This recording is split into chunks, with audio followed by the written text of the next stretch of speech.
JSON e como que a gente consegue fazer uma interface e intercâmbio de dados entre programas, servidores, front-end, back-end, enfim, a gente vai ver aqui uma introdução de como isso aqui funciona, até para que você não fique perdido nas próximas aulas, beleza?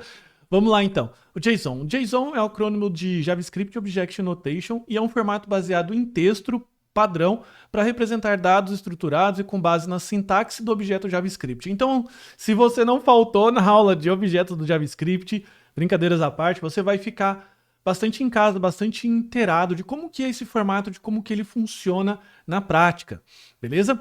Ele é comumente utilizado para transmitir dados em aplicativos da web, como, por exemplo, enviar alguns dados do servidor para o cliente que possam ser exibidos em uma página da web ou vice-versa.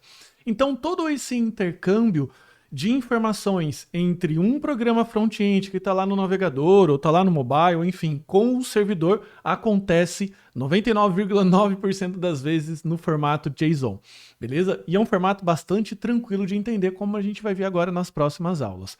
O JSON é um formato de dados baseado em texto, seguindo a sintaxe do objeto JavaScript, que foi popularizada por Douglas Crockford. Não sei se assim se fala, beleza? Então, na prática, como que é aqui? Só para a gente começar a entender. Imagine que a gente tem aqui um objeto. Eu coloquei um objeto person aqui, representando uma pessoa. Tá? Isso aqui é a sintaxe JavaScript. E eu tenho aqui as propriedades nome, idade, endereço com as subpropriedades, enfim, como a gente já viu nas aulas anteriores de objeto. Como que eu poderia fazer o envio dessa informação, beleza? De modo que o outro lado, o servidor, pudesse entender esse formato aqui e também utilizar essas informações. Porque quando eu declaro uma variável aqui, por exemplo, person, eu só tenho isso na memória do meu programa. E não tem como eu enviar a memória do meu programa para um outro programa sem passar por um formato de intercâmbio de informações, beleza? É como se eu estivesse tentando transmitir o que eu estou pensando aqui na minha mente sem utilizar a voz, sem explicar, é tipo impossível, entendeu? Então é isso que o JSON faz, ele transfere algo que está dentro de um objeto JavaScript para quem deseja consumir aquilo. Pode ser uma outra linguagem, pode ser um outro programa JavaScript, enfim, a gente pode fazer esse intercâmbio. Para você entender como funcionaria um esquema básico, seria basicamente isso. Eu tenho aqui então o JavaScript no lado do navegador, está lá executando no seu navegador, e eu preciso transmitir uma informação ou recuperar essa informação de um servidor, que pode estar escrito em outra linguagem, inclusive.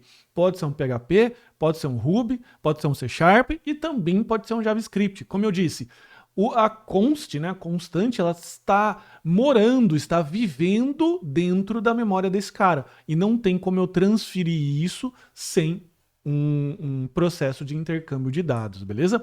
E como que esse processo acontece? Ele acontece através de texto, de string, só que não é qualquer string, é uma string no formato JSON.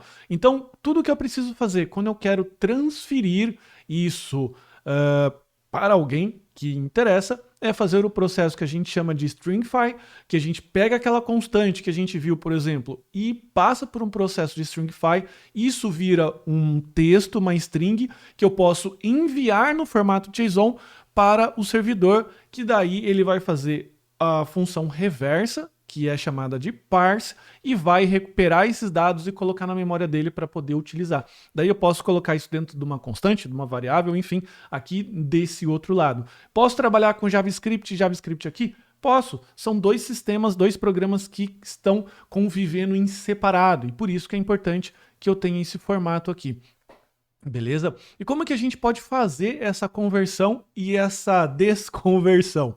Funciona do seguinte: no JavaScript, eu tenho aqui dentro da biblioteca JSON uma função chamada stringify, em que eu passo o objeto e ela converte para string, e uma função reversa, que converte uma string para objetos, beleza? Então é isso que a gente vai ver agora na próxima aula. Eu vou pegar esse objeto person, vou converter para JSON e depois a gente vai fazer a desconversão e vai ver ali como é esse tal formato JSON na prática, beleza? Então segue aqui comigo.